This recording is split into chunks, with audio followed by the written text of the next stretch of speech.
vai ter agora a primeira das nossas oficinas com o pastor Paulo Passos. Queria chamar o presbítero Marco Aurélio, dos conselheiros da nossa PECOM, para estar orando pela vida do pastor Paulo. Pastor Paulo, vem para cá. Marcão, nos conduz, por favor, em oração, agradecendo pela vida do pastor Paulo.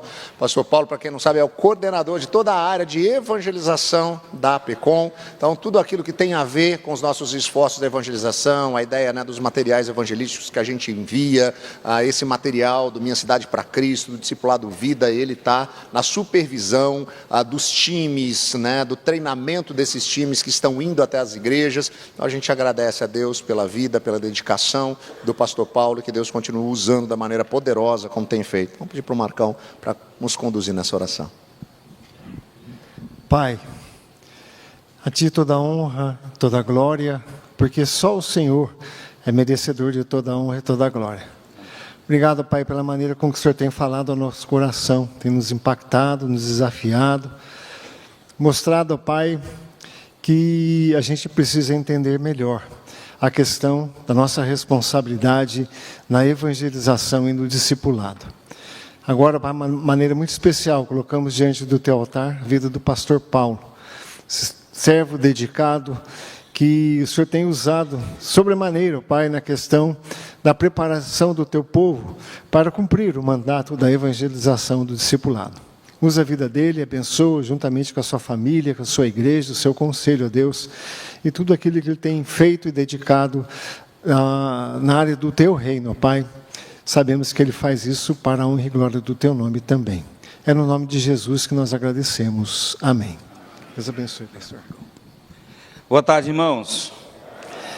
Nosso tempo é curtíssimo, então a gente vai começar trabalhando. Vamos ler juntos?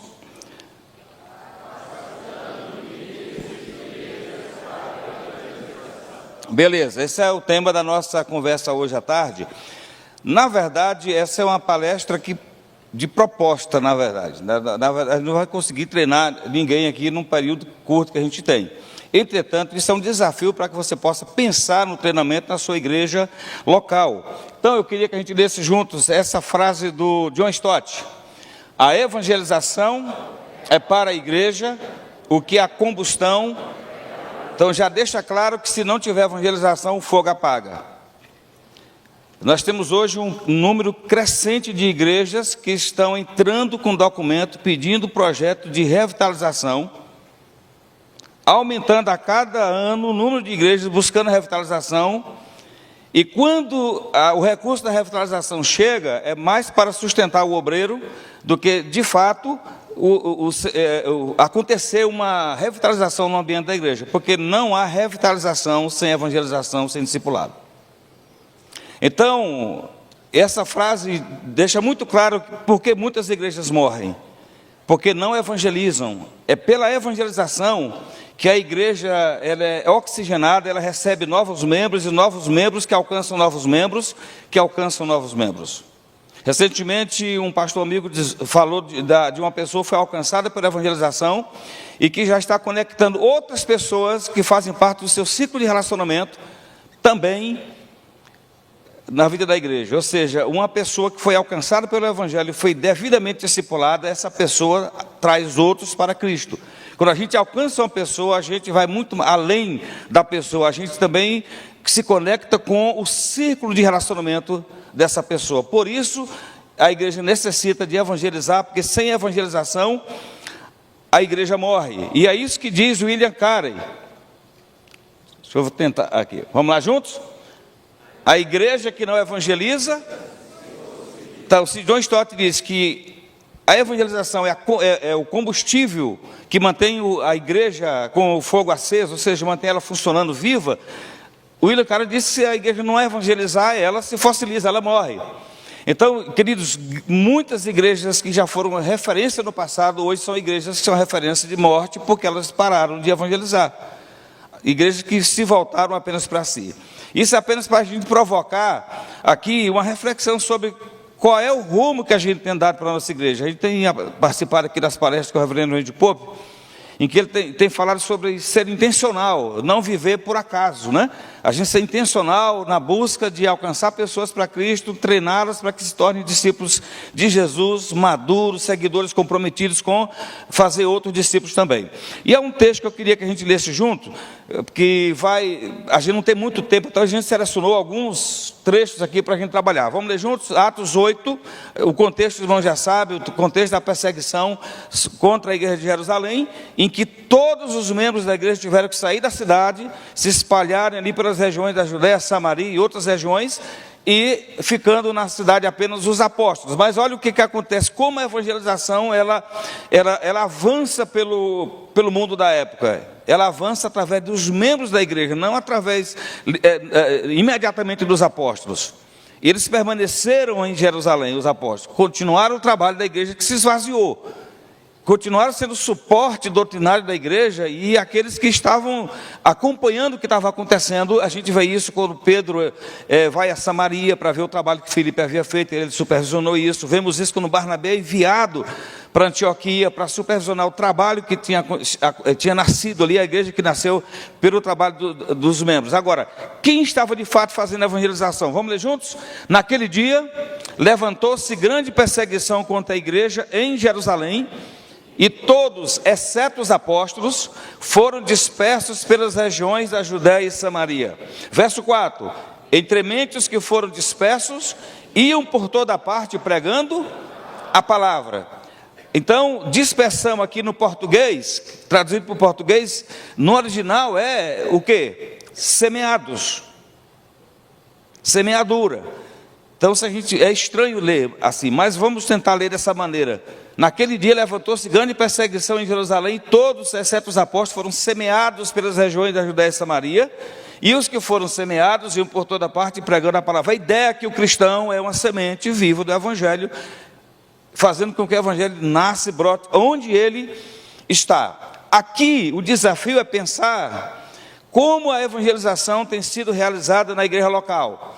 Ela é centrada em uma pessoa e algumas pessoas, ou ela é um trabalho de todos os membros? A igreja de Jerusalém, ela cresceu e se espalhou porque a evangelização era realizada não somente pelos apóstolos, era realizada por todos os membros. Grande parte das igrejas que nós conhecemos hoje tem a evangelização como a tarefa de, às vezes, uma pessoa. Por isso, algumas igrejas procuram pastores ou evangelistas que têm habilidade nessa área para cumprir o papel que deveria ser de todos. E muitas igrejas hoje, morrendo, às vezes enfraquecidas, elas ficam em busca de alguém que pudesse trazer a solução para o crescimento da igreja. Aí eu brinco nos treinamentos que a gente evangeliza como se fosse temporada de caça. De vez em quando a gente tem as temporadas que a gente faz. Não é algo que funciona como uma dinâmica natural da igreja, como estilo de vida. E aí, nessa temporada de caça, a gente precisa de um atirador de elite, de um sniper, que são os evangelistas. E aí, eles estão em extinção. Tente procurar os pastores aqui presentes. Tente encontrar evangelista para trabalhar, para fazer o seu trabalho. Você não vai achar. Quem me disse isso? Um diretor do seminário, ex-diretor lá em Garanhuns, eu estava precisando de evangelista, mas não era para fazer o meu trabalho, não, era para fazer o dele mesmo. O meu eu faço. E aí eu perguntei, na verdade tinha gente me perguntando se eu sabia. Eu perguntei para ele se ele tinha alguém para indicar. Ele falou: reverendo, está em extinção. Eu falei: como é que o seminário, o instituto está funcionando com extinção? Ele falou: não, porque quem vem para cá já vem com contrato de retorno garantido. Quem mandou já fica esperando o cara sair e não voltar mais. Ou seja, por que isso acontece? Porque a nossa mentalidade é assim. Porque a gente não entende que a evangelização é uma tarefa de toda a igreja. É uma tarefa, é uma responsabilidade de todos os membros da igreja. E aí, se a gente não pensa assim, nós começamos a pensar na centralidade do púlpito do pastor, da pregação do pastor. E aí o pastor tem que alimentar as ovelhas, ele não pode pregar somente evangelismo. Ele tem que alimentar as ovelhas. Então, qual é o desafio para nós? Eu queria chamar a sua atenção para a gente rapidamente pensar aqui sobre os desafios da evangelização. Vamos lá. Eu queria que você prestasse atenção. A gente tem um desafio que a gente chama de desafio global. A evangelização hoje é um desafio global. Veja que a população mundial já ultrapassou a casa dos 8 bilhões de pessoas.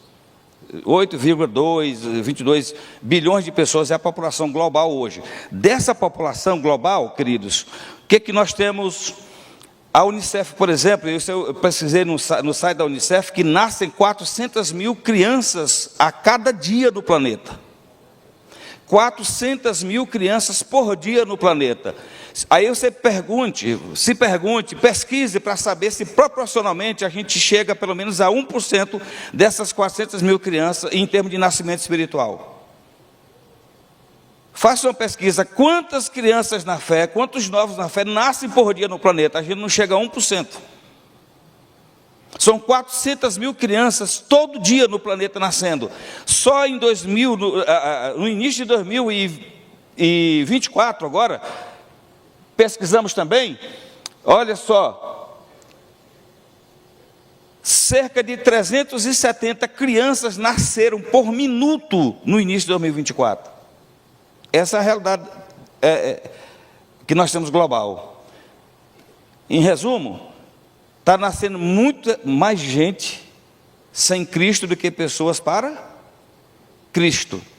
Bom, e aí em que isso pesa para nós? É que a igreja é responsável por alcançar os perdidos para Cristo. Nós estamos alcançando quase ninguém em relação ao desafio global. Então esse é o desafio global. E aí eu queria mostrar para você um gráfico que foi baixado, né, desse site aqui, ó. Como ouvirão? Depois você pode entrar lá, porque depois eu vou pesquisar o de 2025, né? Só em 2024, veja só, o status da evangelização em 2024. Olha só o tamanho do abismo. De 8,2 bilhões de habitantes do globo terrestre, nós temos 40% dessa população, que corresponde a 3,22 bilhões, que ouviram o evangelho, mas não responderam ao evangelho. Ouviram, escutaram, mas não se manifestaram. 40%. 28% dessa população, ou seja, corresponde a 2,23 bilhões por cento da população mundial, nada ouviram. São pessoas que não tiveram a oportunidade de ouvir o evangelho. Ouvir o nome de Jesus é uma coisa, ouvir o evangelho é se inteirar de quem é Jesus, da sua pessoa, do que ele fez, da sua obra e do que ele disse na sua palavra. O cara pode ter ouvido falar de Jesus, mas ele não ouviu sobre Jesus, ele não sabe quem é Jesus de fato. Porque na verdade muitos evangélicos não sabem quem é Jesus de fato, mesmo membro de igreja. Então essas pessoas aqui nunca ouviram nada sobre Jesus. Além disso, 21%, que corresponde a 1,64 bilhões de habitantes do globo terrestre, essa faixa é composta de cristãos nominais. Eles usam o nome de Cristo, se identificam como cristãos, são rotulados como cristãos, mas eles não têm compromisso com Jesus. Frequentam a igreja, frequentam a religião, é designado como religião. Basta você pegar o perfil do cristão brasileiro, você vai perceber que tem cobre e jacaré no negócio. Tem de tudo. Não é assim um cristão, de fato, um seguidor de Jesus. A gente tem aprendido aqui que fazer discípulo é fazer seguidores de Jesus, que conheçam Jesus, que sabe, que se conectam com Jesus, que andam com Jesus, que servem a Jesus. Então nós temos hoje, dentro perdão, deixa eu retornar aqui, que fui para o lugar errado aqui. 21% da população que são cristãos nominais, que também precisam ser alcançados pelo evangelho. Alguns foram alcançados pelo outro evangelho, e não pelo evangelho de Cristo.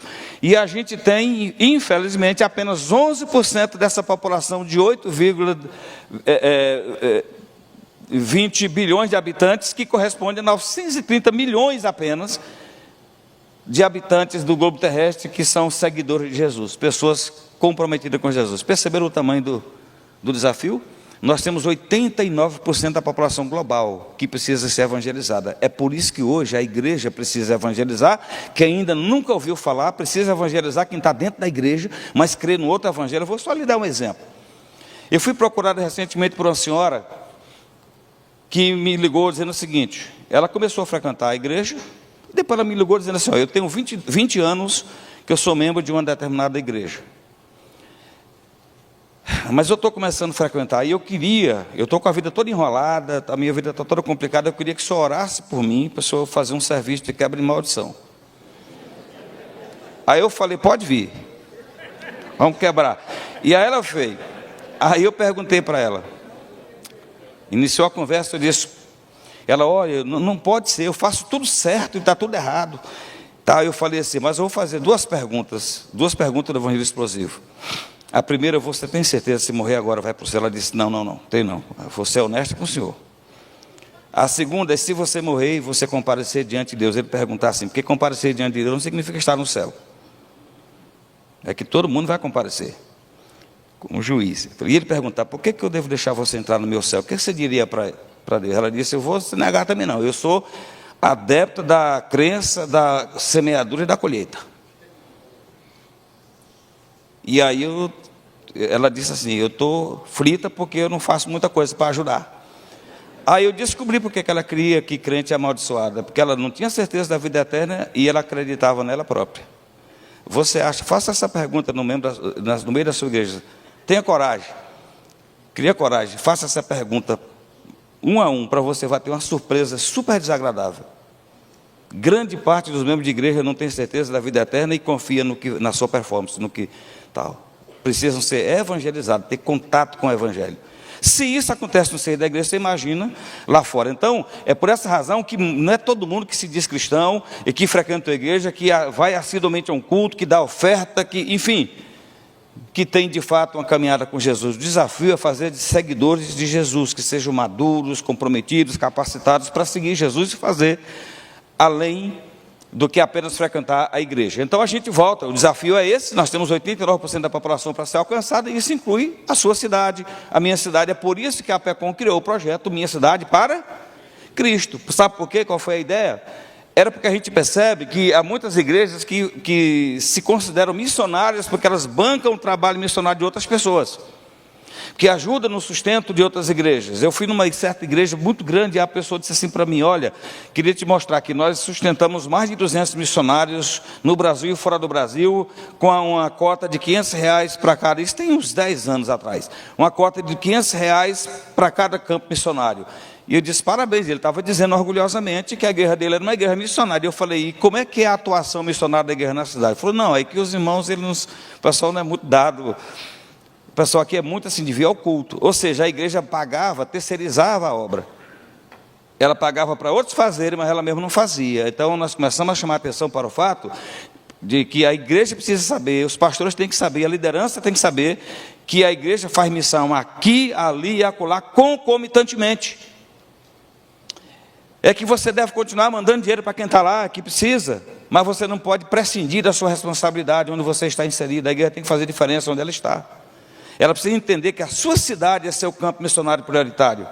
Se a igreja não ganha pessoas aqui, como é que ela pode querer bancar outros e até cobrar relatório?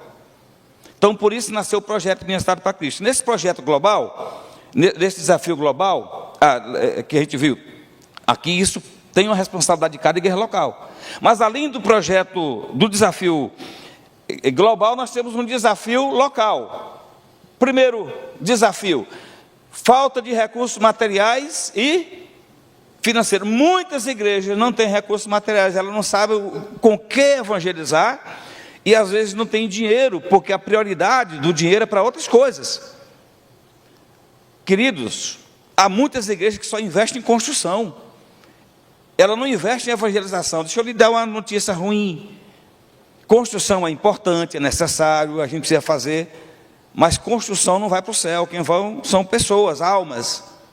Quando você for para o céu, todo mundo, a igreja for, as construções vão ficar para uso dos testemunhos de Jeová, que é os que diz que vão ficar aqui. Você vai estar construindo para deixar para outro.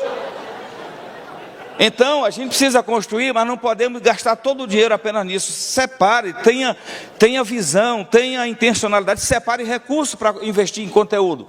E para isso a APECOM tem sido de grande auxílio para as igrejas que têm pouco recurso, porque ela oferece seus conteúdos de alta qualidade gratuitamente. Gratuitamente. E ainda assim tem gente que diz assim, primeiro eu quero ver. Beleza. Entendeu? Eu tinha um cara que entregava folheto para mim, né? Ele pegava na minha igreja para entregar folheto, ele era de outra igreja.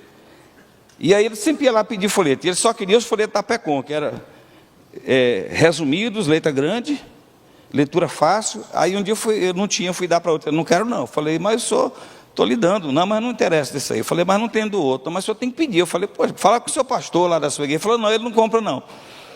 Aí eu digo, então é comigo mesmo. Eu quis entender porque que ele só queria dos nossos. Ele falou, não, pastor, porque eu nunca entrego um folheto antes de ler para a pessoa, porque eu sei que o cara vai jogar fora. Então eu leio primeiro, depois eu dou para ele, depois jogar fora. E esse aqui é bom de ler. Eu já sou idoso, eu consigo ler esse aqui. Ou seja, a igreja não tinha recurso para ajudar esse irmão a fazer o trabalho dele, e não era porque não tinha dinheiro, porque não queria. Então, esse é o desafio que a gente tem. O outro desafio, falta de recursos humanos. Pasme, as igrejas estão lotadas de pessoas, mas falta recurso humano, porque a igreja falha na mobilização e na capacitação da sua membresia para a evangelização. Se o pastor não treina os membros da igreja para que eles sejam capacitados, né, e tenham condições de compartilhar a sua fé de maneira clara, objetiva, você não tem recurso humano qualificado. E só tem recurso humano quem investe em treinamento, quem investe em capacitação. E hoje falta recurso humano. Muitas pessoas estão apenas participando de cultos, de reuniões, não são influência na vida de ninguém, porque elas não são qualificadas para isso.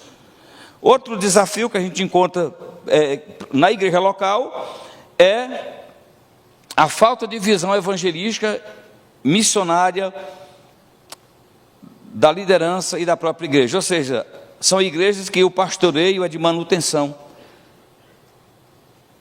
Eu vou ser positivista aqui.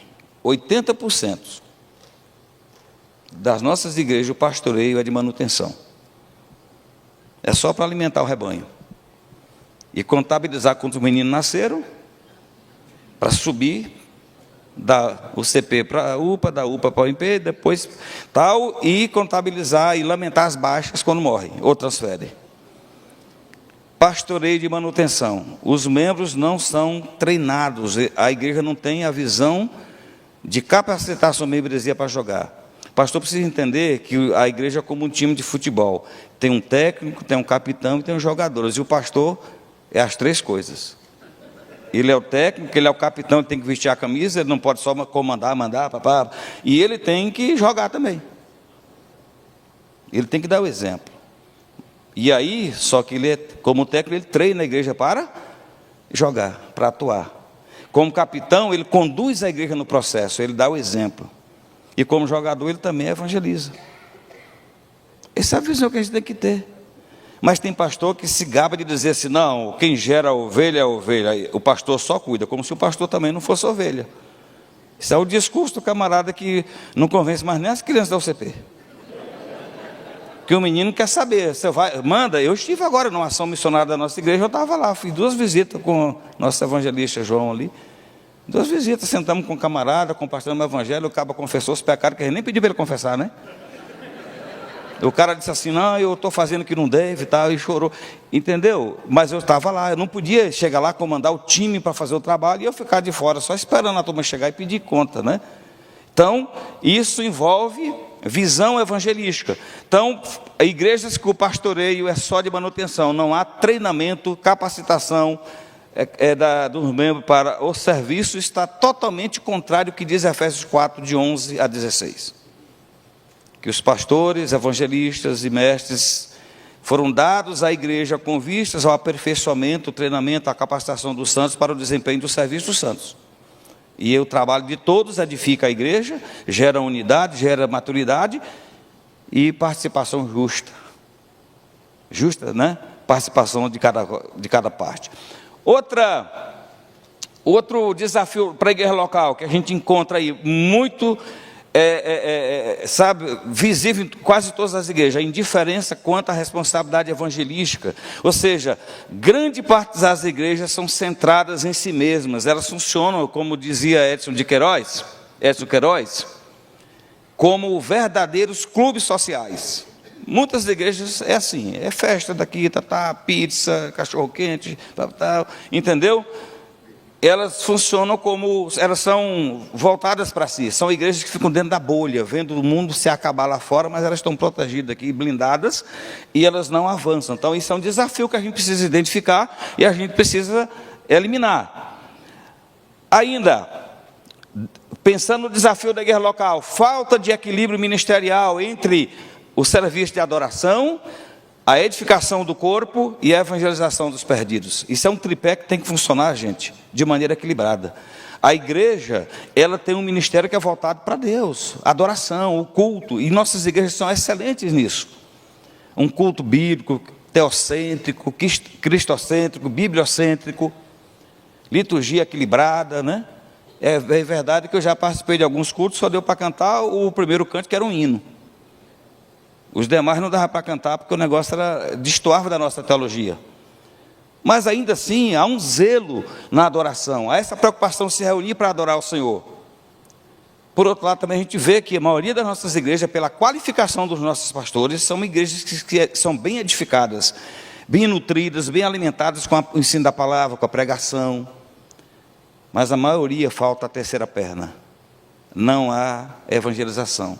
Veja bem, a igreja tem um ministério voltado para Deus, voltado para a igreja de Deus e voltado para o mundo de Deus. Como é que você está equilibrando na sua igreja? Como é que está equilibrado esse tripé? Qual deles precisa ser mais fortalecido?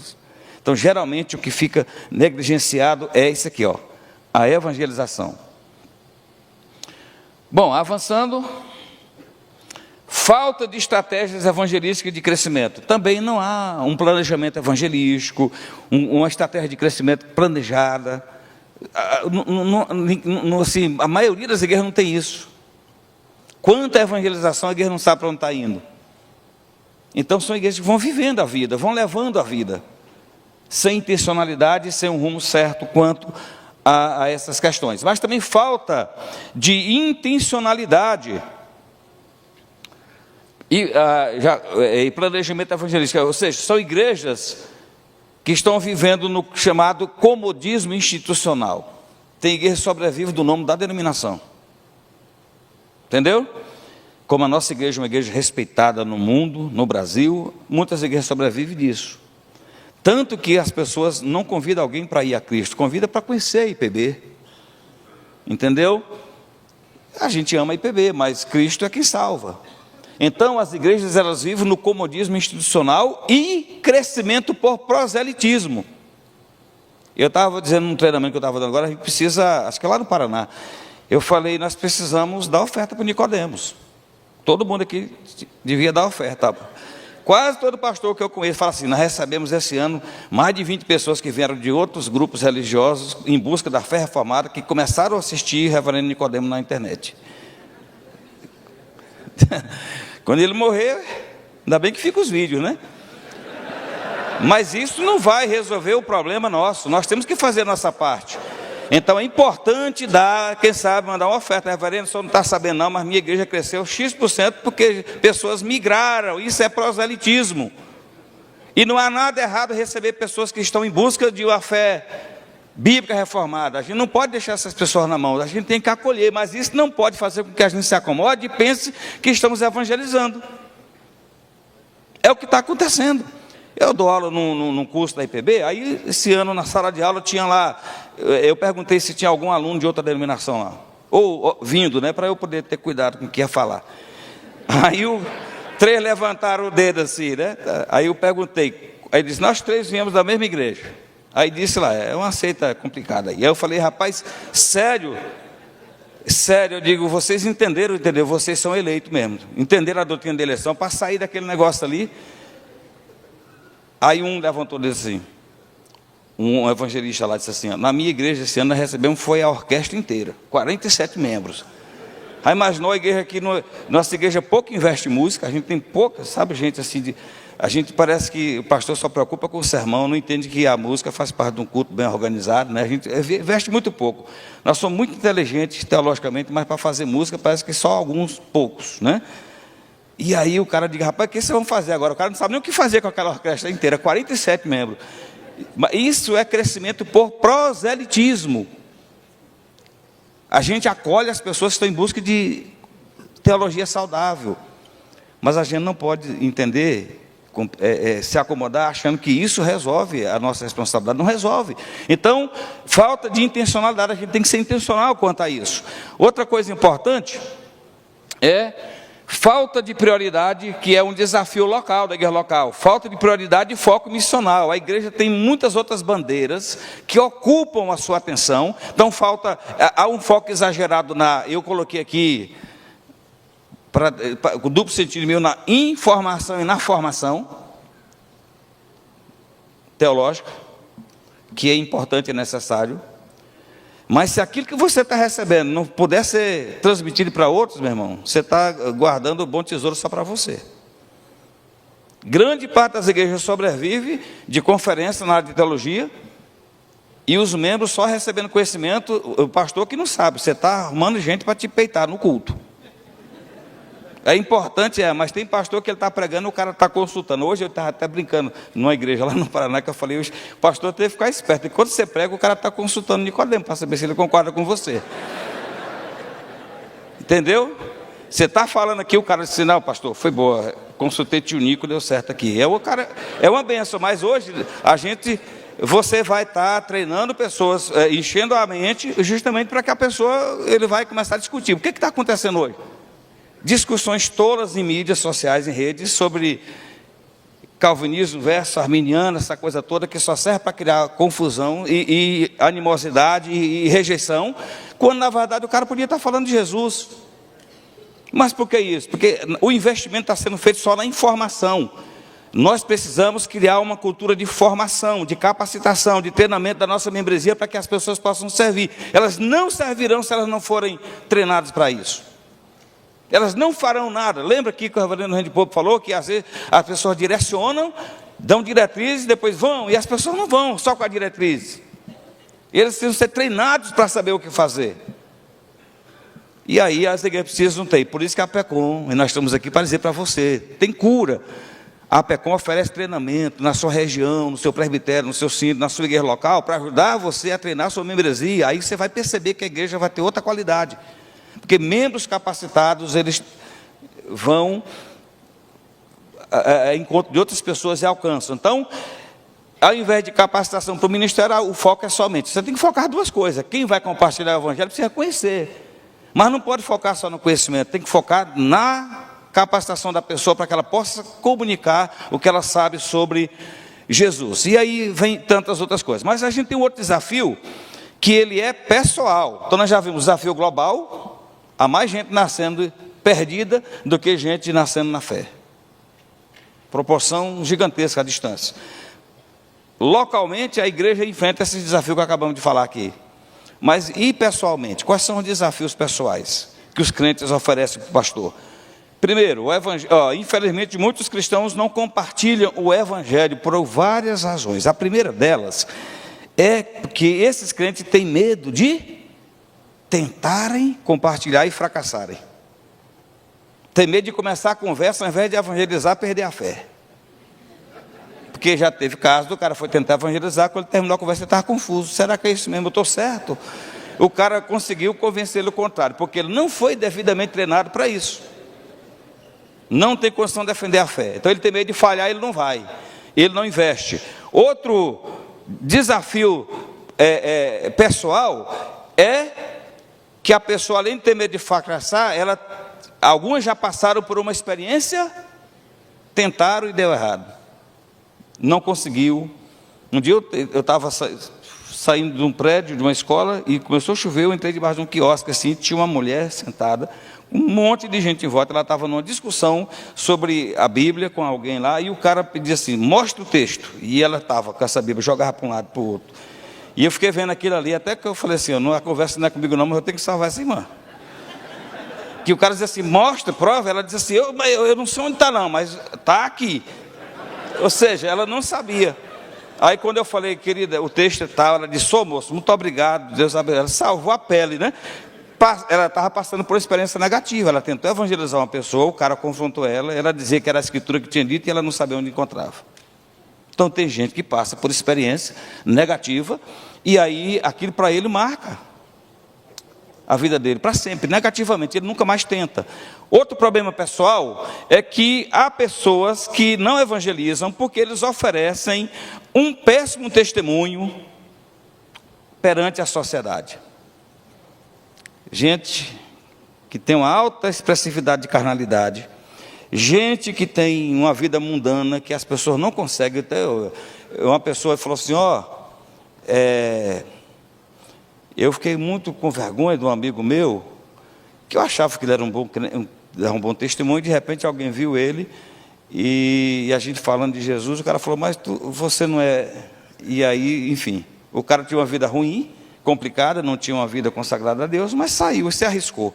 E a pessoa que conhecia ele, confrontou ele. Como é que você pode? Você tem coragem de sair falando de Deus se você não tem uma vida correta? Então, muita gente não tem testemunho. Eu lembro que eu estava dando treinamento, não vou dar o nome do lugar para poder... Vai que está assistindo. Eu dando treinamento, assim, aí um cara falou assim para mim, pastor, eu falei assim no treinamento, faça uma lista das pessoas que fazem parte do seu ciclo de relacionamento. Pelo menos 5 pessoas que fazem parte do seu ciclo de relacionamento para poder você sair daqui com o compromisso de alcançar essa pessoa com o evangelho. E todo mundo foi tentando. Gente, demorou quase uns 40 minutos para esse pessoal lembrar de 5 pessoas do ciclo de relacionamento deles, que não tem Jesus, que eles iriam tentar alcançar. E no meio de tudo, um cara falou assim, pastor, consegui 3 aqui, porque assim, eu não sou uma pessoa que tem muitos amigos. E assim, tem parente, mas eu vou falar para o senhor, não é fácil evangelizar parente não. Eu digo, por quê? Ele disse, o grupo mais difícil da gente evangelizar é parente. Eu falei, por quê? Ele disse, porque eles conhecem a vida da gente. Aí eu falei, irmão, muda. Você entendeu? Esse é um problema, ó. Mau testemunho. As pessoas não acreditam naquilo que é pregado. Então, precisamos trabalhar. E se, pastor, então, por que eu tenho que saber disso? Para poder ajudar os irmãos a melhorarem. Trabalhar o testemunho. Levá-los a pensar no privilégio de ser usados por Deus e não atrapalhar o avanço do reino. E ainda tem outro problema, que é a falta de convicção pessoal a respeito da salvação. Você vai colocar uma pessoa que tem dúvidas sobre a salvação dela, que não tem certeza que vai para o céu para falar do céu. Por isso eu disse, e aí eu vou dizer sem nenhuma dificuldade aqui. Um dia eu estava conversando com um arminiano, e ele puxou a conversa, porque ele estava questionando a nossa soberba de crer que a gente está salvo e salvo para sempre. Eu falei, por que você acha que a gente é soberbo? Não, porque ninguém pode dizer que está salvo. Eu digo, me diga uma coisa, o que vocês dizem para as pessoas quando vocês estão evangelizando? O que vocês prometem? A salvação. Eu digo, você não acha que a hipocrisia é oferecer o que você não tem? Aí ele falou, eu não tinha pensado nisso. Eu digo, então... É o povo que mais evangeliza, é o povo que menos tem as convicções. Eu digo, isso é ruim, cara. Como é que você vai oferecer para os outros? Você vai chamar o cara para um barco furado? Você diz assim, se você crê em Jesus, você será salvo. Mas vocês que não têm certeza, você está sendo hipócrita, não faça isso mais. Aí pronto, acabou a conversa, não tinha mais o que conversar. Então, falta de convicção pessoal. Isso significa que a liderança da igreja precisa trabalhar isso na vida da igreja. A gente não pode inferir que a pessoa, só porque frequenta... Isso fica claro para ela. As pessoas, o sentimento do coração das pessoas, ele oscila conforme a situação. Você pode perguntar para um cara que teve uma noite assim tranquila com a esposa, saíram, namoraram, comeram um churrasco, etc. Pergunta se ele tem certeza da vida eterna. Ele fala, não tenho. Tal. Agora pergunta se ele teve um quebra-pau e não resolveu o quebra-pau, brigaram, ele xingou a esposa e no dia seguinte ele saiu mal resolvido. Pergunta se é o mesmo cara, se ele tem certeza. Aí ele duvida, por causa do estado dele, do coração. Pois ele não pode confiar no coração, tem que confiar na Escritura. Então a gente tem que gerar essas convicções no coração das pessoas. Os membros da nossa igreja têm que ter convicção da salvação, porque elas só podem falar daquilo que elas têm certeza, daquilo que elas confiam.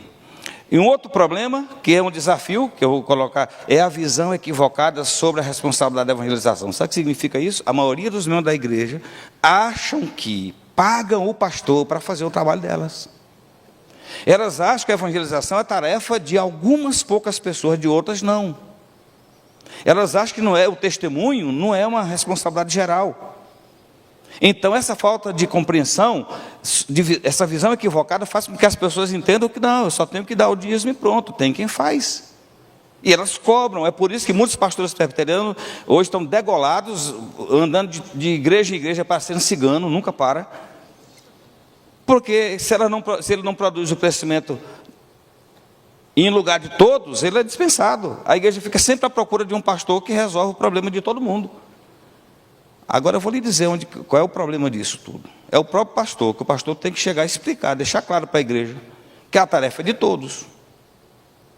E eu vou treinar vocês e vou junto, pronto. Mas a maioria das igrejas fica contratando o pastor, esperando que ele resolva o problema de crescimento. Quando o cara não consegue, sozinho, porque ele tem que cuidar dos crentes, e os crentes são exigentes, enjoados, aí ele tem que fazer o quê?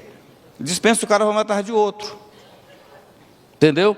Então esse é um problema. Então a gente precisa entender que é responsabilidade dele compartilhar o evangelho. Mas ainda tem um outro problema, que é a falta de preparo. Ninguém vai ao campo sem preparo. Ninguém arrisca colocar a cara a tapa sem saber o que vai acontecer, sem saber nem o que dizer. Veja que está escrito, muitos não sabem como abordar uma pessoa, não sabem nem como é que começa uma conversa evangelística, não sabem como iniciar uma conversa evangelística, não sabem o que dizer, que tipo de conteúdo ele vai transmitir para a pessoa. Para ele o evangelho é um quebra-cabeça que ele não sabe qual é a primeira peça a ser encaixada. E ele não sabe como conduzir no final de uma conversa uma pessoa a Cristo. Esse é o quadro. Mas tem jeito. A PECOM existe para ajudar você, não somente dando conteúdo, mas ajudando você a capacitar a membresia da sua igreja para que eles saibam o que dizer, como iniciar uma conversa, o que compartilhar nessa conversa e como conduzir alguém, ajudar alguém a se conduzir a Cristo. Esse é o nosso papel. Falta de maturidade espiritual, são muitos, mas não dá para a gente abordar aqui. Mas eu quero colocar esse último aqui, ó. Falta de maturidade espiritual. A maioria das igrejas, elas são recheadas de pessoas imaturas na fé. Porque elas são frequentadoras dominicais de culto. A maioria das igrejas, duvido, né, que você tenha uma igreja hoje com 200 membros, que ela tenha 10% dessa membresia que participa do culto de oração. E aí tem igreja que tem a cultura de terça oração, quinta estudo bíblico. A gente nunca dá, aí o cara escolhe um para ir, quando vai. Ou então rejeita os dois.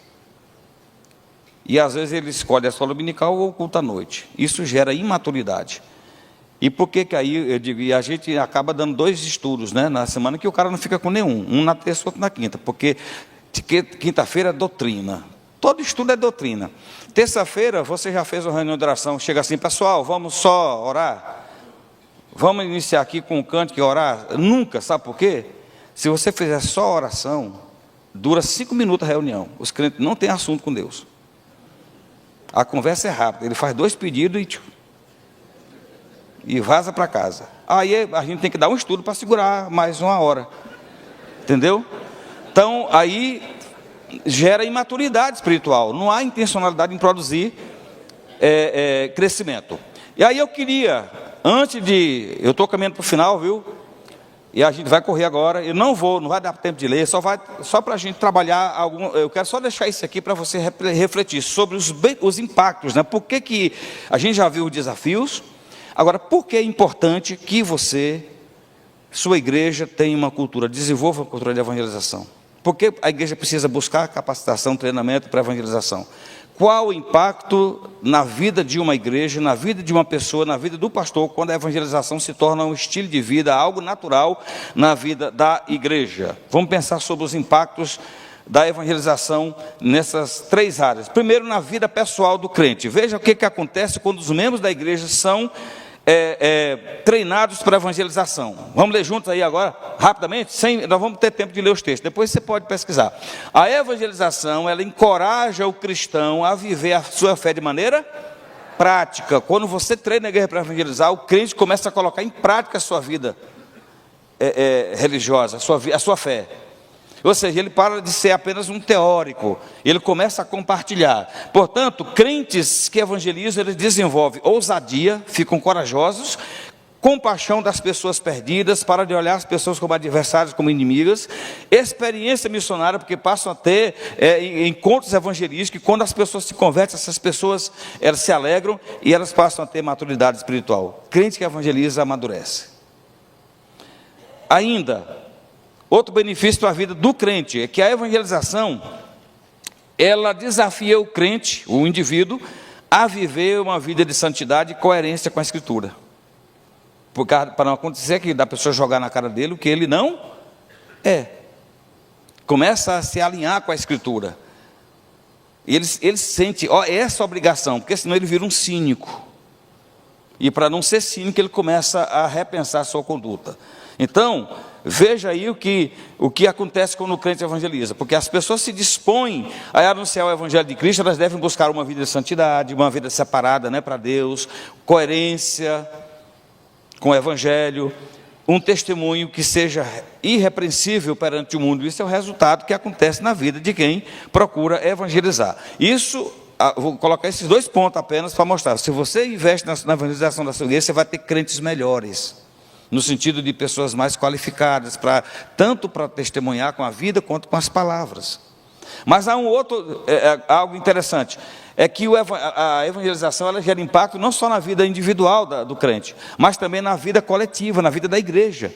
Quais são os benefícios na vida de uma igreja que a evangelização produz? Primeiro, é que a evangelização ela fortalece a identidade missionária da igreja. Se a igreja tem visão missionária, a evangelização local fortalece essa identidade. Ela não passa a ser uma igreja que é conhecida apenas porque envia dinheiro, mas porque faz missões.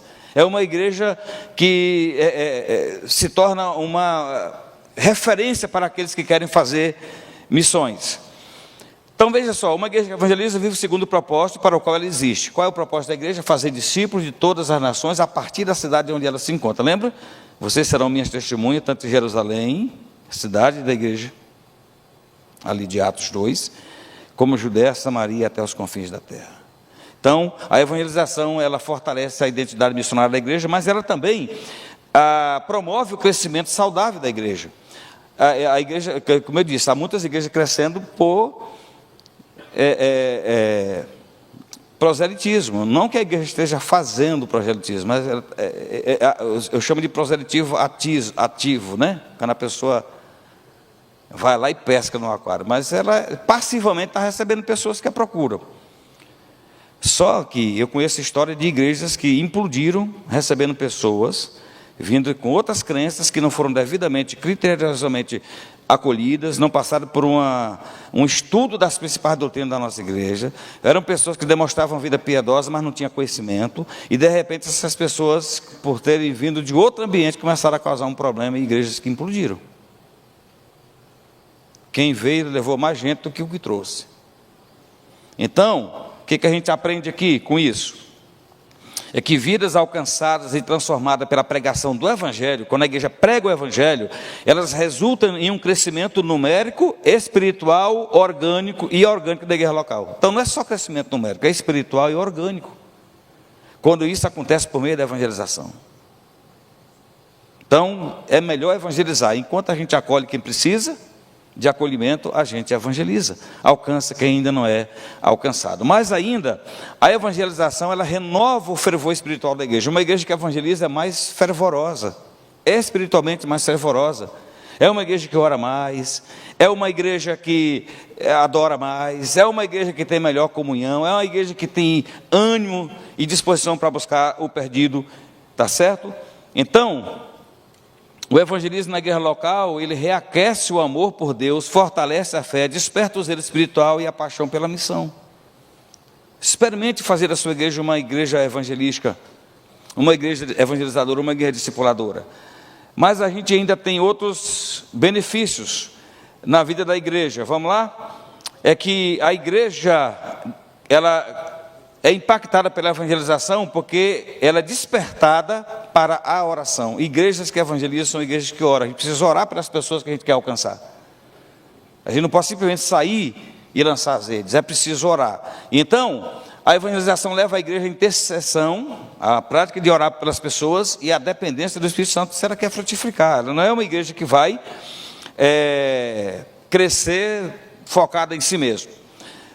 Avançando, a evangelização liberta a igreja da estagnação espiritual. Igrejas que evangelizam não ficam paralisadas no tempo, elas não morrem, elas não são igrejas que se fossilizam. Elas saem da estagnação espiritual, conforme a gente vê nesses textos aí, que depois você pode pesquisar. Então ela impede, a evangelização impede que a igreja se torne estéril, uma igreja acomodada e uma igreja em si mesmada, certo?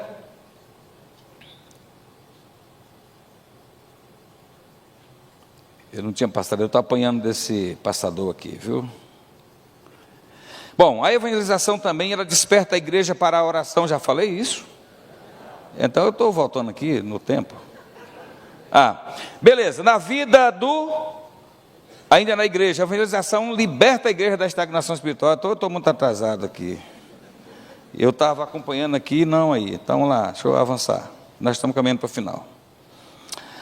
Ok, a evangelização finalmente é o meio pelo qual a igreja cumpre o seu papel de ser sal e luz no mundo. Só tem uma maneira, queridos, ser sal e luz, é quando a gente faz diferença. Sal altera totalmente o sabor, ele interfere no apodrecimento, ele conserva, ele é muito mais do que aquilo que a gente imagina, não é só para dar um gosto na salada. Tem outras propriedades. Então, a igreja existe para fazer Cristo conhecido. Ela faz isso vivendo com intencionalidade evangelística, ou seja, se propondo a fazer, sabendo o que está fazendo, e anunciando o evangelho por meio de palavras e obras. E a evangelização ainda, ela promove o crescimento da igreja de forma sustentável. Isso é interessante. Crescimento sustentável é aquele que você pode perder membro, que se muda para outros lugares, mas a igreja mantém um caminho de frutificação permanente. Isso torna a igreja sustentável. Muitas igrejas ficam lutando para não perder. Um membro passou num concurso, a pessoa fala: olha, tem que ver se é isso mesmo que Deus quer para você. Olha, o cara passou no concurso, irmão. Para fazer o quê? Entendeu? Você tem que liberar. Tem que abrir o braço, igual Jesus fez com o jovem rico, deixa aí. Aí não, mas é porque eu não posso perder, porque não está ganhando ninguém. Então, isso não é crescimento sustentável, quando você vai ficar no prejuízo quando alguém sai. Crescimento sustentável é aquele que se renova. Tá certo? Então, a evangelização produz esse crescimento sustentável. Vamos lá. Beleza. Agora, para o pastor. Pastor, o que você ganha quando sua igreja se torna uma igreja evangelizadora? Quando você envolve sua igreja com a evangelização? Primeiro, vamos ler juntos? O engajamento da igreja na evangelização promove o quê? Todo mundo quer que o pastor cuide de todos, ao mesmo tempo, ele seja que traz mais alguém. Isso pesa sobre o pastor. Tem tanto pastor hoje, meus irmãos, no divã, que você nem imagina. Passando por terapia. Sobrecarga, porque ele não treinou o time para jogar. Aí ele joga sozinho, ele faz tudo. Então, quando você treina a igreja para evangelizar, os crentes aliviam a sua carga. Você não trabalha só, tá certo? Todos os membros assumem a sua responsabilidade da missão, os líderes não carregam sozinhos o fardo e a tarefa evangelística da igreja. Ou seja, não fica só por conta da gente. Mas ainda, a gente está... Mais um ponto aí, o engajamento, quando a igreja se engaja de fato na evangelização, ela promove o surgimento de novas lideranças. Você vai perceber como vão surgindo novas lideranças, pessoas vão se despontando à medida que a igreja se envolve com a evangelização. Mas além de novas lideranças, deixa eu ver aqui, o engajamento da igreja na evangelização cria e fortalece uma cultura missional em toda a comunidade. Sabe o que significa? Todo mundo se sente um missionário. Spurgeon diz, ou você, ou todo cristão, ou é um missionário, ou é um impostor. Aí um cara ficou assustado e falou assim, mas como é que eu vou ser missionário? Deus não me chamou para ir para lugar nenhum. Dick Hills diz o quê? Todo coração com Cristo é um missionário. Todo coração sem Cristo é um campo missionário. O seu campo missionário está do seu lado. Está na faculdade, está no trabalho. Então, a gente passa a ter uma cultura missional na igreja local. Ou seja, a gente sabe que tem que fazer e a gente treina outros para fazer também.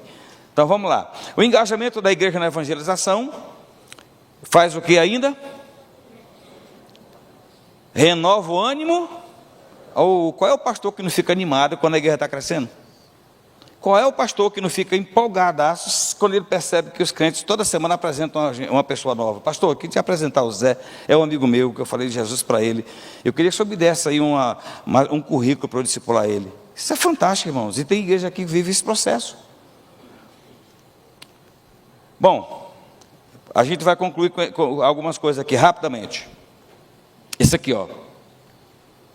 Eu queria que você entendesse como é que rola, qual é a proposta que a PECOM tem para você. Isso aqui é o que a gente chama de dinâmica da evangelização. A evangelização, ela segue 4 etapas. Para cada etapa, uma estratégia. E para cada estratégia, as ferramentas apropriadas. Por exemplo, na etapa 1, o que se faz nessa etapa? Alcançar a pessoa para Cristo, trazê-la da descrença para a crença. Qual é a estratégia? Evangelizar. A gente compartilha o evangelho com a pessoa. Tá? Quais são as ferramentas que a PECOM tem para lhe oferecer? Treinamentos e materiais evangelísticos são disponibilizados pela PECOM. A gente tem o projeto Minha Cidade para Cristo, tem o Evangelho de João, o Amor de Deus, com guia de estudo no final de cada capítulo, para você não apenas dar uma literatura para alguém, mas você ler e estudar com a pessoa aquele capítulo, convidá-lo para estudar. Tem a Grande Esperança, que foi produzida no período da pandemia, para ajudar as igrejas a evangelizarem via internet, mas agora é usada para pequenos grupos evangelísticos.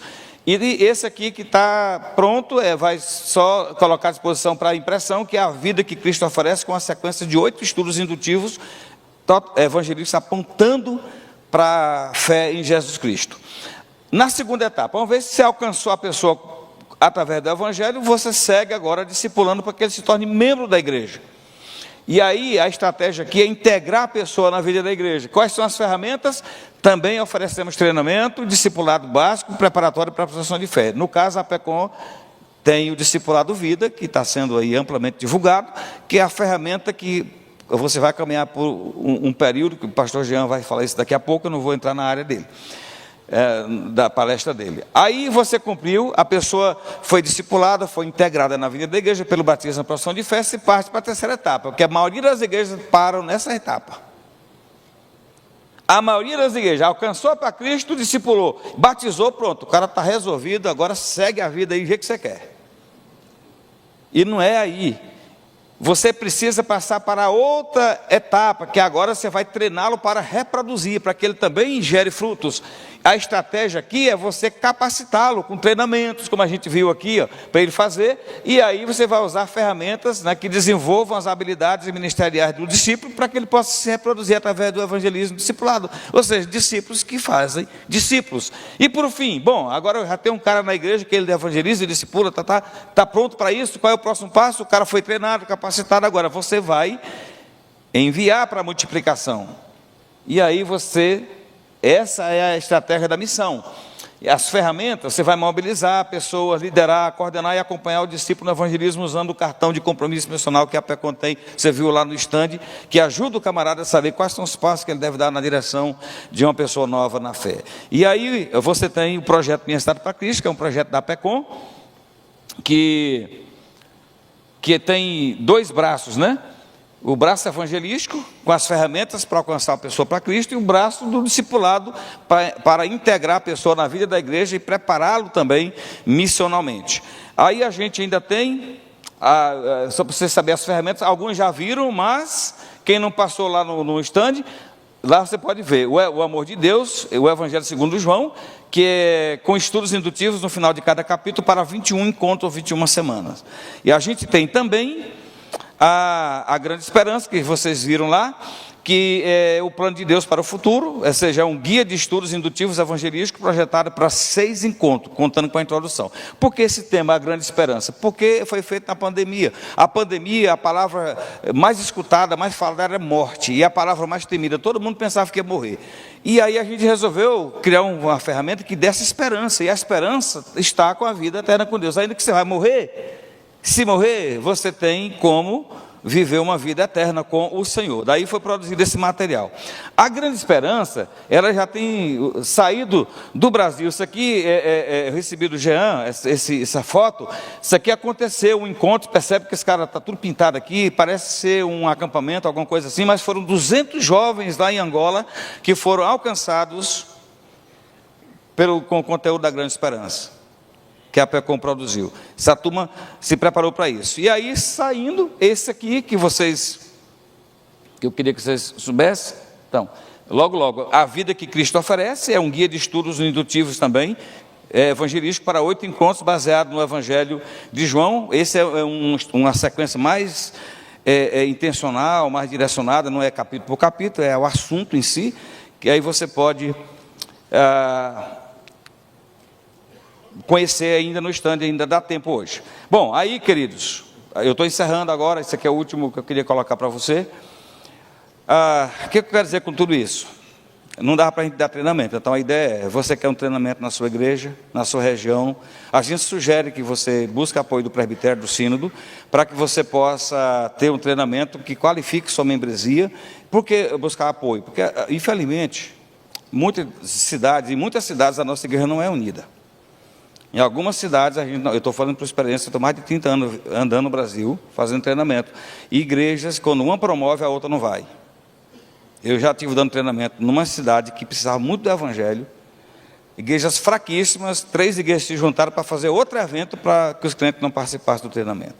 Então, a gente, às vezes, deixa de fazer para uma igreja, porque se ela fizer, a gente sugere, a gente não deixa de fazer, mas sugere que ele envolva outras via presbitério, porque quando o presbitério organiza, ele é neutro.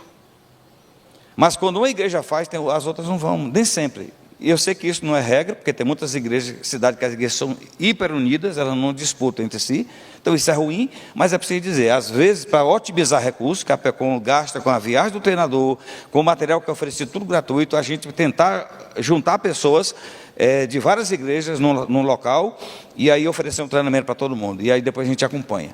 Mas se porventura você está numa cidade que só é sua igreja, nós vamos até lá dar o treinamento para a sua igreja.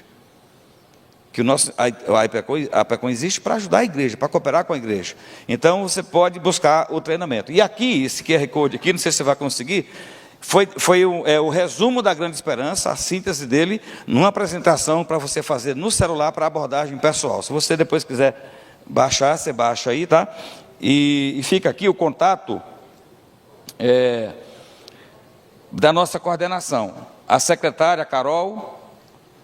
O contato está aqui, você pode anotar, você manda o ofício para ela vai receber o ofício, passar para a gente depois encaminha para a administração da PECOM para ter conhecimento, tal, porque tem os recursos ali, e a gente agenda seu treinamento. E aqui meu contato, tá?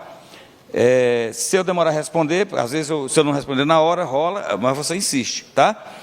Que a gente vai conseguir te atender nos trabalhos que você precisa fazer de capacitação para evangelização na igreja local. Deus abençoe e obrigado aí pela sua atenção. Também, pastor Jean falando um pouquinho sobre o discipulado vida. Amém. Boa tarde, meus queridos. Vocês estão animados? Será que você consegue perceber onde isso tudo pode chegar? O que Deus pode fazer? Como Ele haverá de ser glorificado através da sua vida, da sua igreja, da sua região, onde você está? Eu me sinto muito, muito encorajado com aquilo que o Senhor haverá de fazer. Como nós estamos com a nossa agenda muito apertada, eu vou sintetizar algumas partes daquilo que eu iria compartilhar com vocês. E nós vamos centrar num entendimento, num clareamento de como tudo isso que a gente tem pensado, refletido, conversado, evangelização e discipulado, como que nós podemos sair daqui com um caminho prático.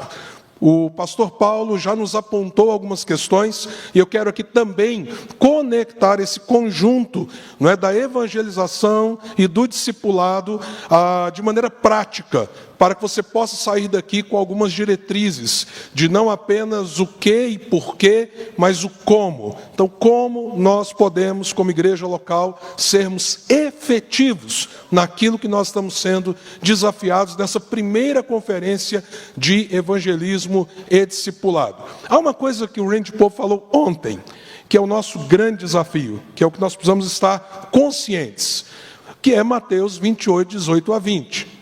Quando Jesus, se aproximando, falou aos discípulos, dizendo: toda a autoridade me foi dada nos céus e na terra, ide, portanto, fazei discípulos.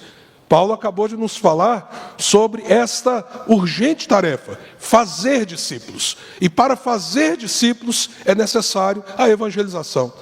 não é? A gente leva pessoas a se tornarem discípulos de Jesus à medida que eles são chamados a recebê-lo como mestre e senhor das suas vidas. Isso é evangelização.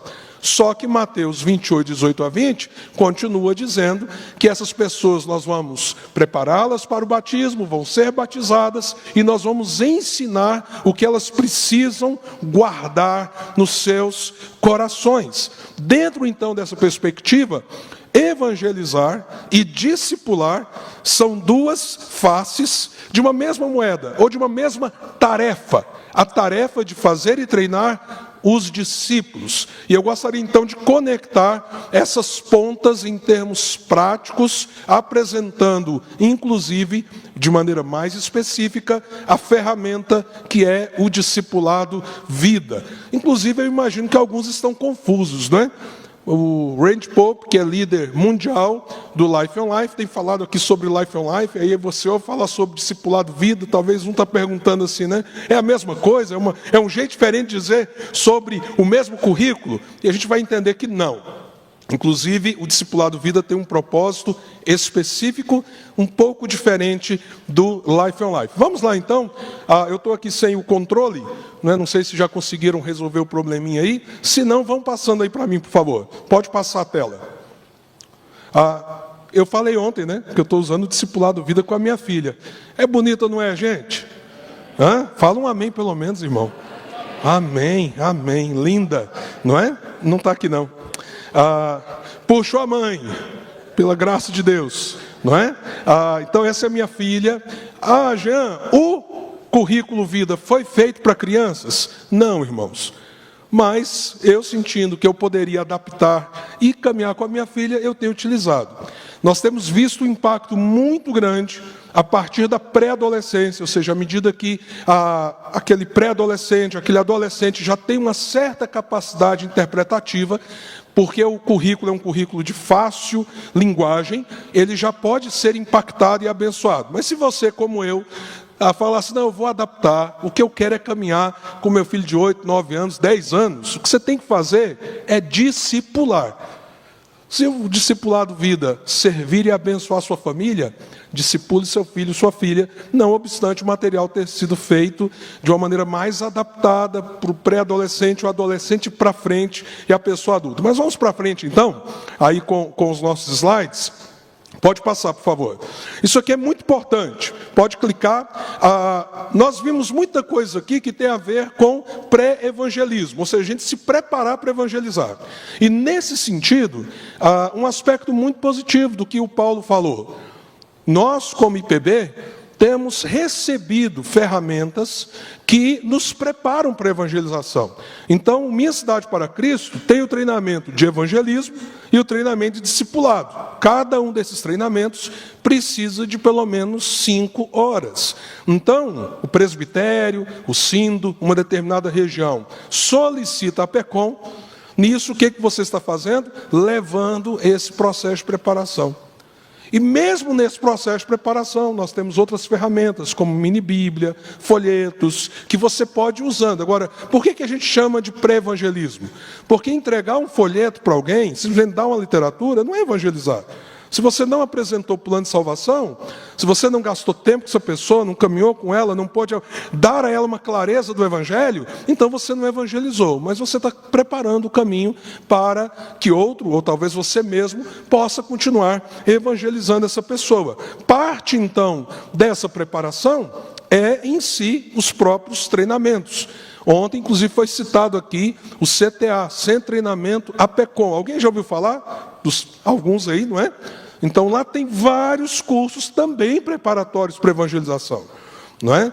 Por exemplo, evangelização de pessoas que têm problemas com vícios, evangelização de estudantes, evangelização e discipulado, evangelização em pequenos grupos. Então, são recursos que você pode preparar a sua igreja, mas nós estamos focando aqui principalmente no treinamento do Minha Cidade para Cristo, como grande processo preparador. E aí a gente pode ir para a evangelização efetiva. Com o treinamento, está aqui a revista, né?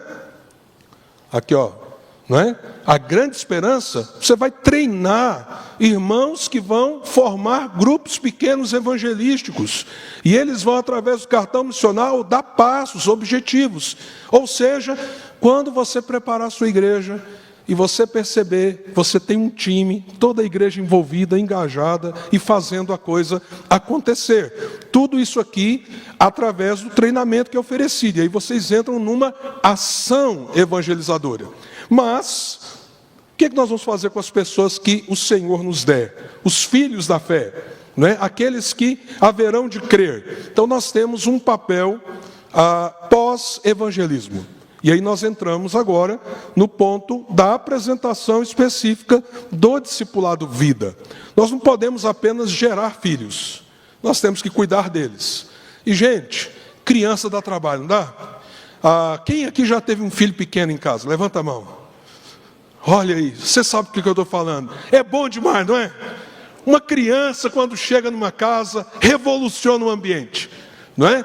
Gente adulta, aquele seu pai, 70 anos, né?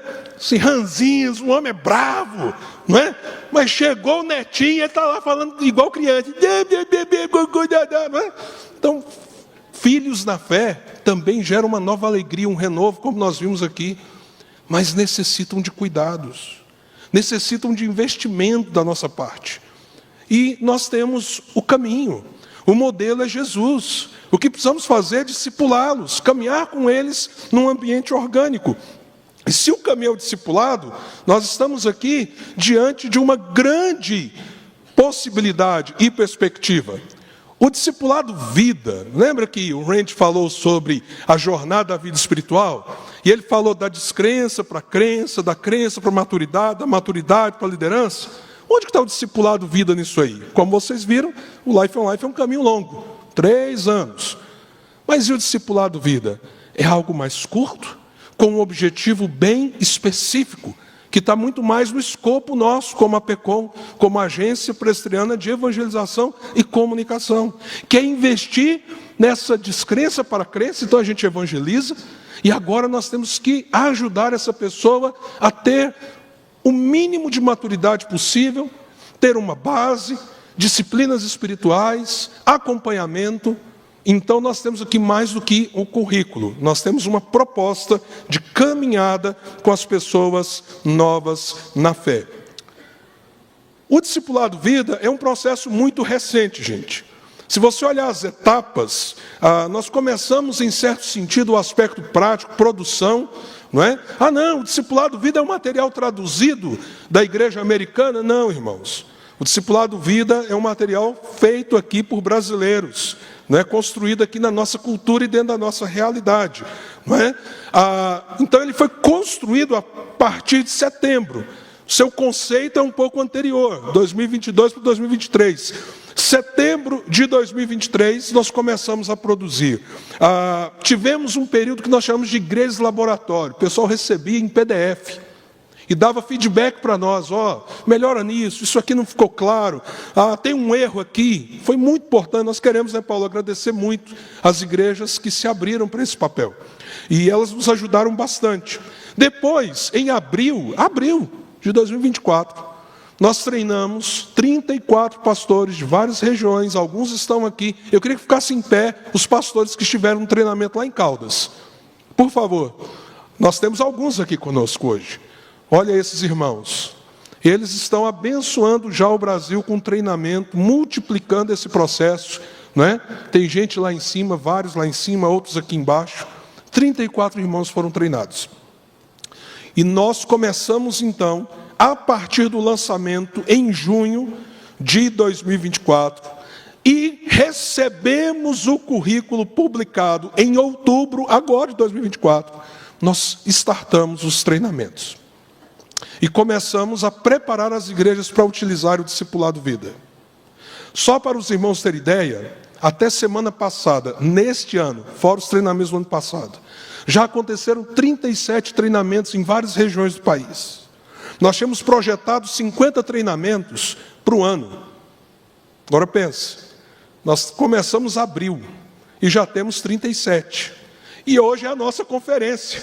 Imagina então o que Deus vai fazer no decorrer desse ano, preparando as igrejas para viverem esse grande impacto de investimento na vida das pessoas novas na fé. E agora nós estamos no momento de lançar esse desafio para os irmãos e irmãs.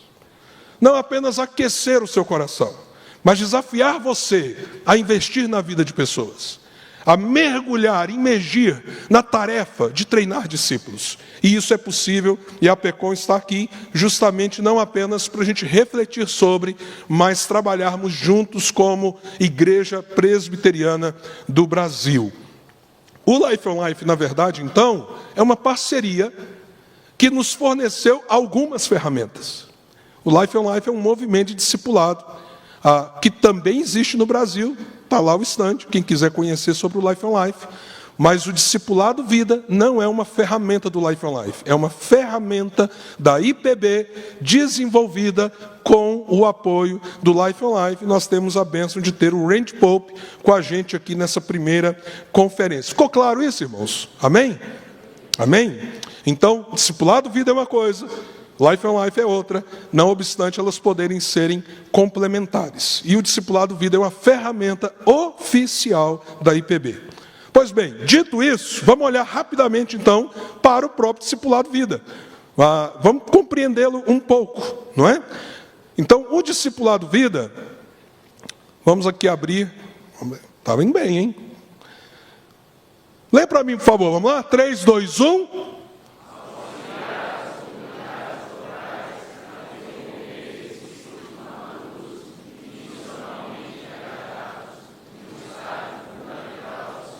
Então esse é o nosso objetivo. Você está precisando que isso aconteça na vida da sua igreja?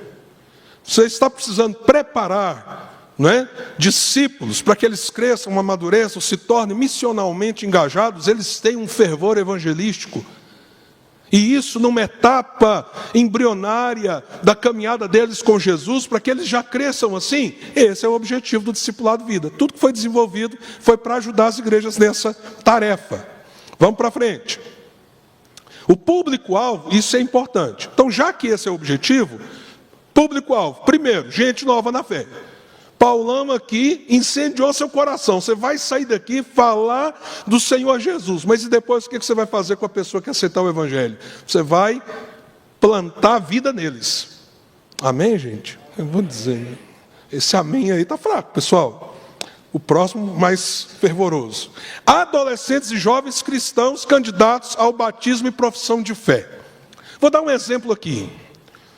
Os nossos adolescentes e jovens, que nós estamos levando à profissão de fé, quem já ensinou eles, literalmente, sentou com eles para fazer devocional, ensinar eles a fazer devocional?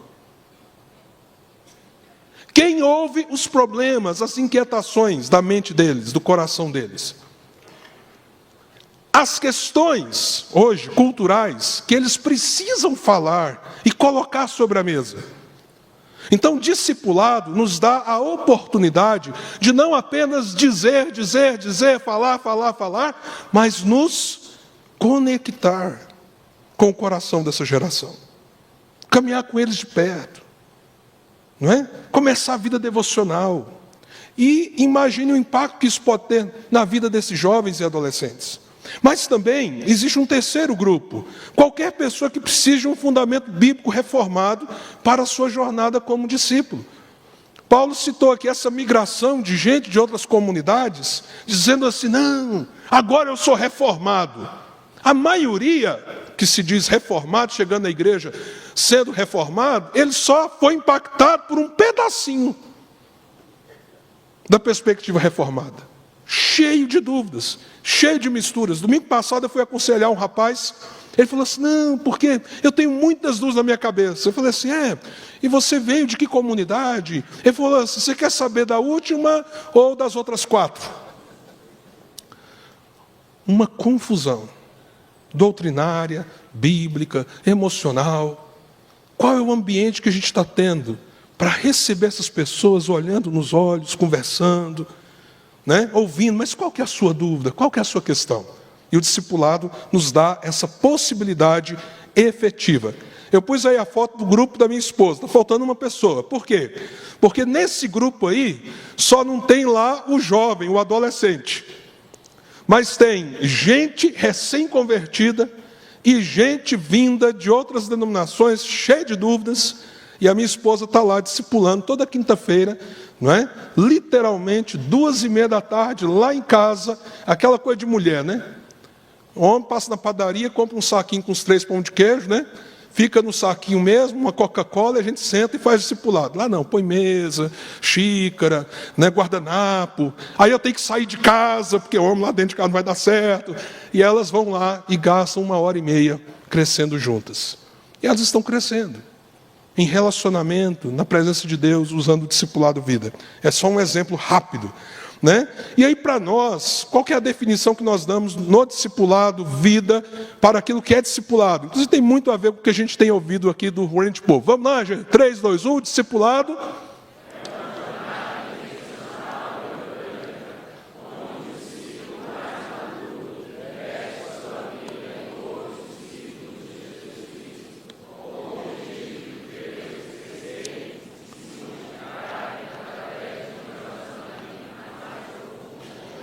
Então tem a ver com intencionalidade, a gente tem ouvido muito sobre isso, algo orgânico, então não é apenas transmissão de conhecimento, e relacionamento, e é algo multiplicador. Você já viu alguém que fez isso?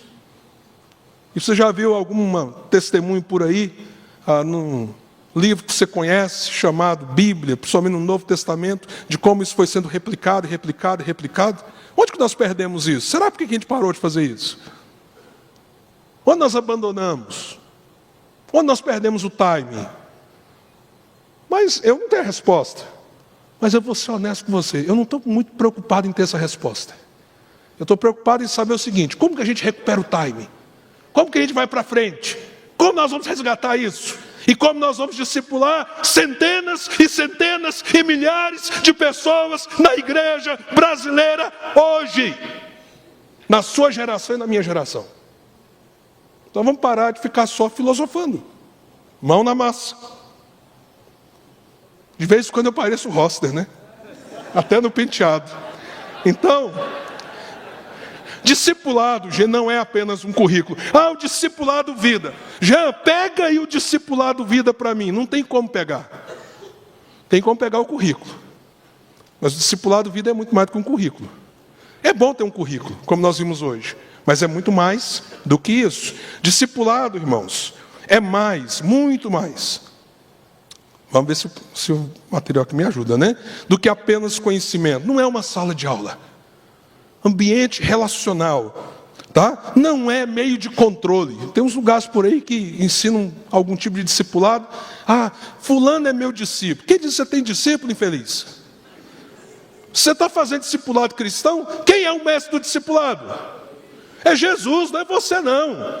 Eu sou um discípulo que ajuda outros discípulos. O mestre é Jesus. Deus me livre de querer controlar a vida das pessoas. É difícil a gente controlar a da gente.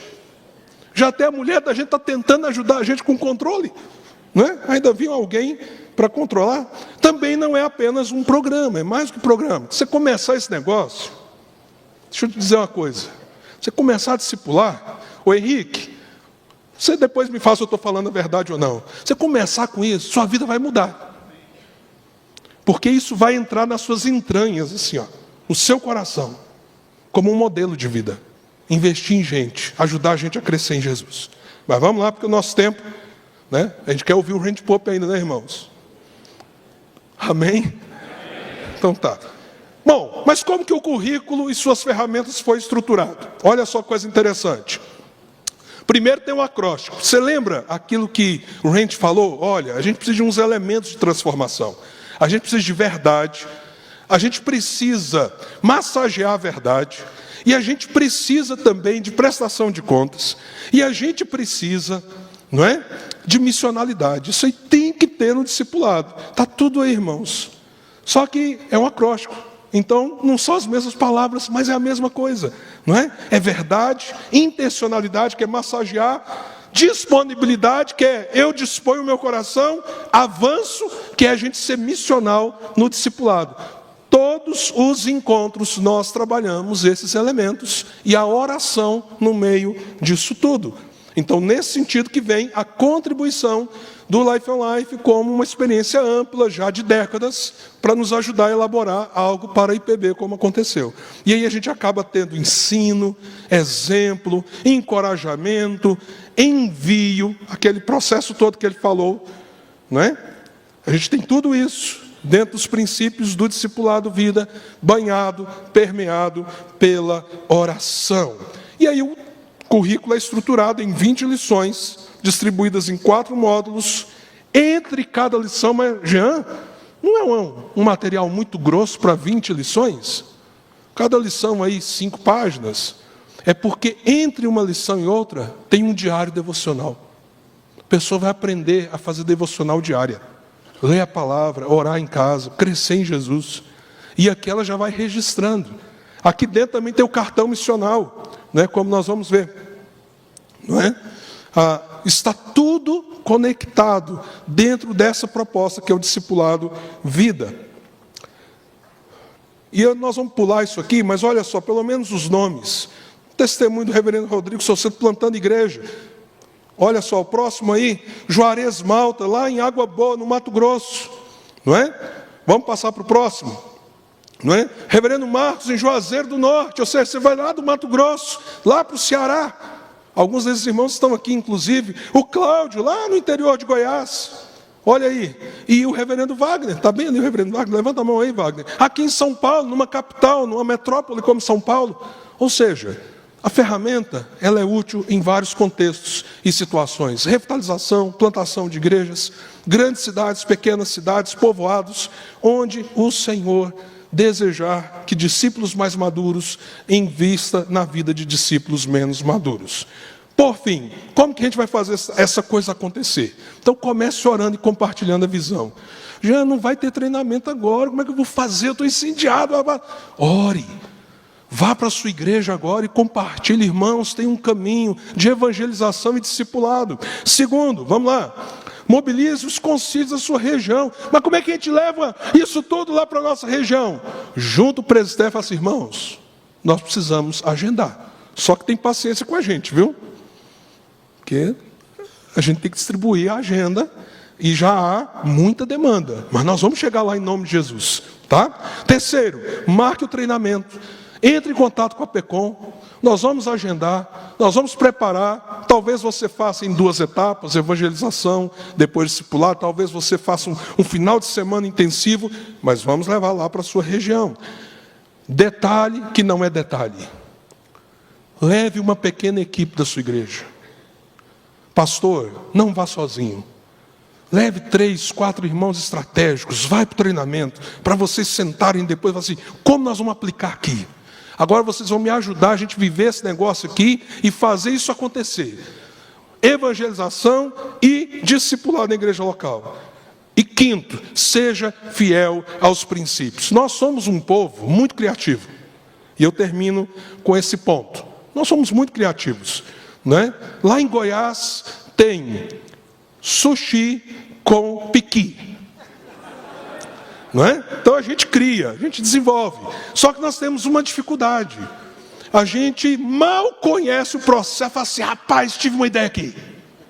Aí você nem pegou na mão direita, você já está pensando como você vai revolucionar o discipulado de vida. O que isso gera em nós? Quebra de processos. Então, no primeiro momento, depois você escreve um currículo, muda a metodologia, faz do jeito que se adapta melhor. Mas no início, dê os passos. Paulo, mais de 30 anos, né, Paulo? Treinando, pensando, refletindo. Eu já estou também numa jornada significativamente longa, já perdi até meus cabelos nessa brincadeira. Então, caminhe com o processo. Acredite que tem gente se esmerando para tentar ajudar da melhor forma possível com as melhores ferramentas. Está aí uma foto de alguns treinamentos que já aconteceram pelo Brasil. Quem sabe agora está chegando a vez da sua região e da sua igreja. Que Deus abençoe você.